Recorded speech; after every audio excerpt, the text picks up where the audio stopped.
him to the ground and stabs him over and over until the power effect runs out and Quayo dies.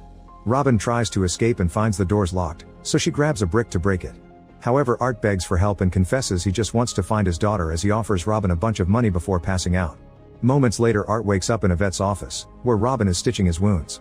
Once he's better, he leaves for the special event, and Robin forces him to take her with him by stealing the car keys. In the meantime, Frank is worried about Robin and goes to her home, only to overhear some cops harassing Irene. Frank sneaks into the house through the window and changes clothes to pretend to be Irene's lover coming to her defense. He whispers to her that he's Robin's friend before confronting the cops, asking them to show their badges and a warrant for the camera. The cops immediately leave, so Frank runs after them and uses some tape to stick the phone to their vehicle, that way he can track them down. On the way to the event, Art explains he used to be a soldier and was put in experiments for power by a corporation called Teleos.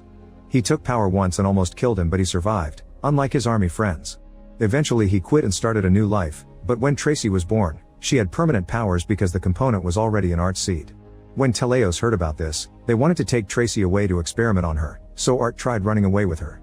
Unfortunately, they were followed and the henchmen forced their car to crash. Art got stuck and couldn't move, so he had to watch how Tracy was kidnapped. As he shares the story, the memory mixes with reality and he starts driving like crazy, but fortunately Robin snaps him out of it before they crash. Eventually they make it to the presentation location and Art makes Robin wait outside. When Art gets in, a guard tries to stop him because he isn't on the list, so Art quickly knocks him out and finds a Teleos card among the paperwork. Then Art takes the guard's jacket and sneaks into the presentation pretending to be an employee.